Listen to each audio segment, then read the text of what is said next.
Next experiment, speed control of DC shunt motor. So in the speed control of DC shunt motor, we are going to vary the speed of DC shunt motor by armature control method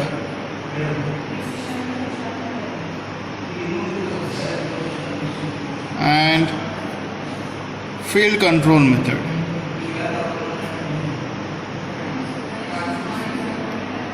So how we are going to achieve this particular requirement? So when we consider with respect to circuit, this is a speed control of a DC shunt motor. Here these are the two positive terminal and negative terminal, the input supply. From here we are going to have a DPST. In here we are going to have a DPST switch followed by fuse.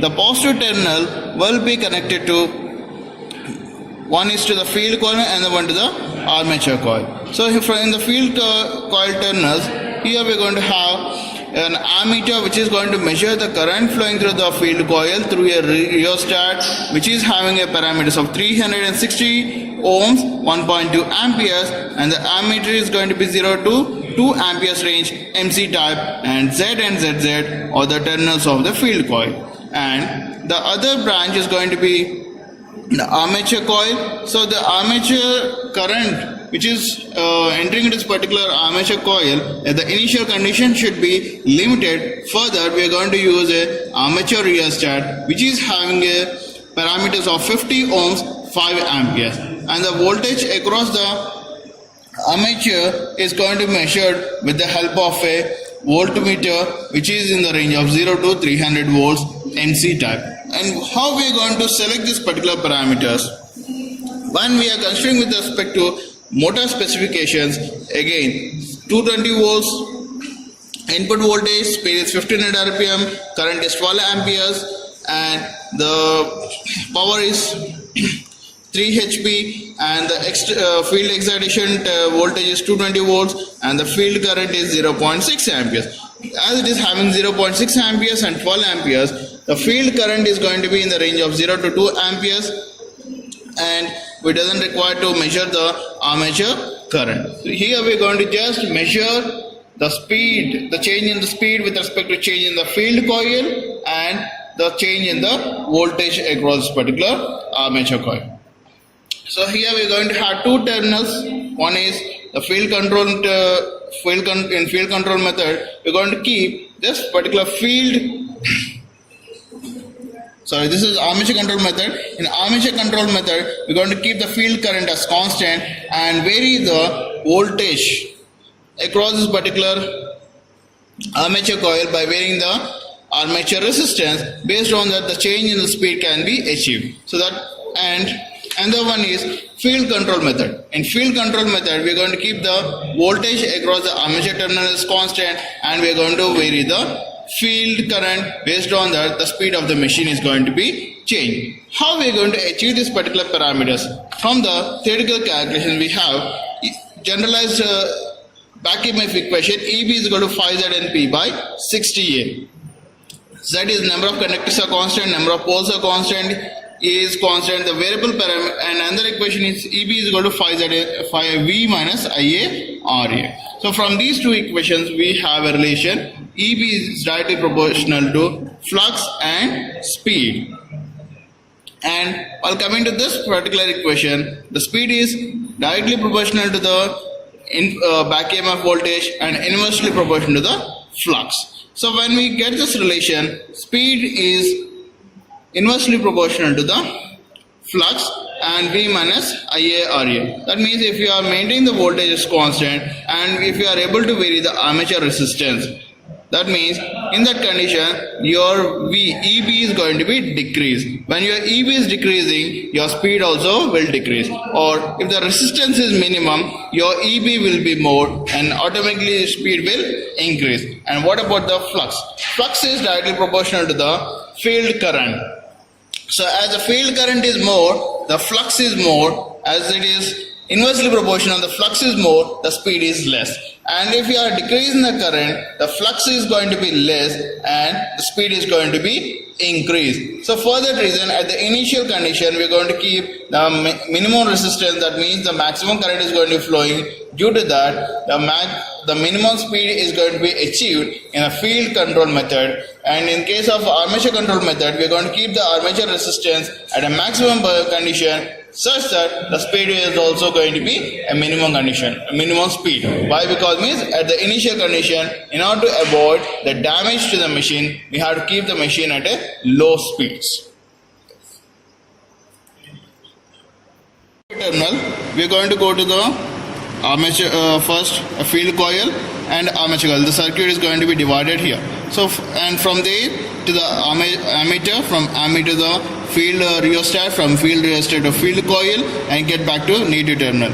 And from this terminal, we're going to have armature rheostat, from armature rheostat to armature coil to negative terminal, and we're going to have a voltmeter across the armature coil. So let us try this particular circuit here. To the positive terminal, of the ammeter. From ammeter, we're going to have one line to given to the armature rheostat. From armature rheostat to the armature coil, and across the armature, we're going to connect a voltmeter, and from the armature AA to ZZ and ZZ to negative. And while coming to the field coil, the armature negative terminal is connected to the field coil armature rheostat, and the rheostat should be kept at the minimum position point. From the other terminal, it will be connected to the field coil Z and ZZ back to the negative terminal. This is the circuit. Let us start with the operation. How we are going to vary the speed field control.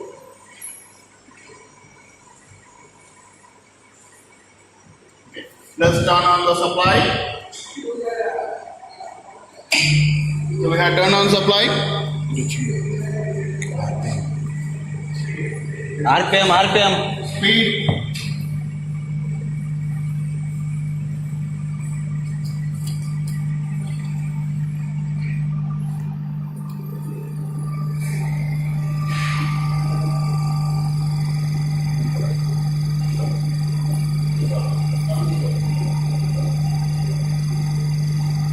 $1,300. 1300 RPM. First, we are going to start with the armature control method. Armature control method. In armature control method, we are going to keep the field current as constant. So the field current now it is maintained as 0.7 or 0.68 amperes. And now we are going to vary the field rheostat, armature rheostat. Now the armature voltage is around 108 volts. So you have 208 volts, not even 200. Okay. So now it is showing as 98. So 98 into 2 will be taken in this particular parameter. Now we are going to vary the armature resistance such that we are going to reach around 100 here. So 100 into 2, that is 200 volts is the back EMF. Now what is the speed? 1348. 48. Now I'm going to connect this experiment with an interval of 5 volts. So next I'm going to go with the next voltage is 105.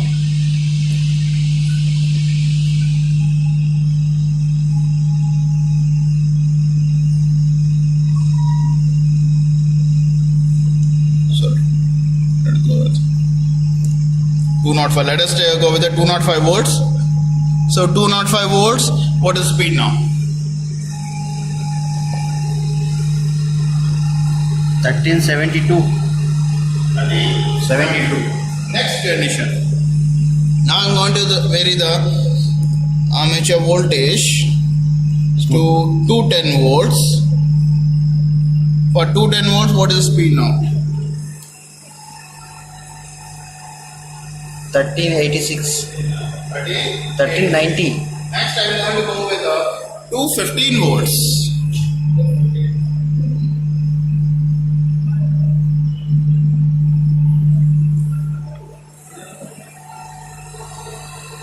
1444. 1444. 14. So next I'm going to go with the 210 volts. So 220 volts. Okay, we have achieved 220 volts.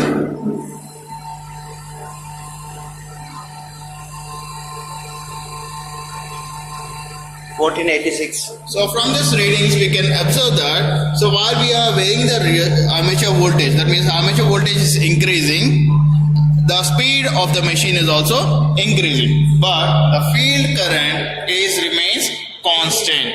It is not going to be varied, and now we're going to go with the field control method. So before starting the field control method, we have to get back the resistance back to the initial position. So in this condition we have to note down the initial armature voltage, that is 98 into 2 volts. Now we are going to go with the field control method. So in the field control method, now the current is 0.68. So 0.68, I'm going to vary the resistance such that the voltage starts dropping. So it has reached 0.6 amperes. Now speed.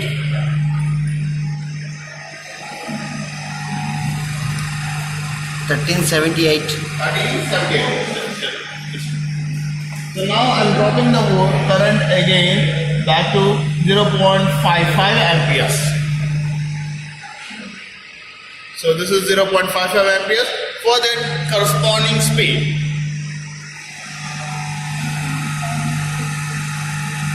1382. 1382. Now again I'm reducing the current to 0.5.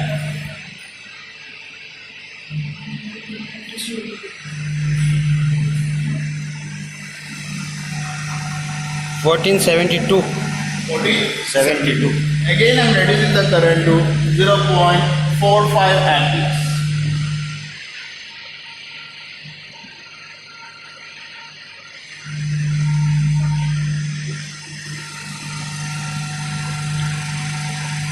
$15.30.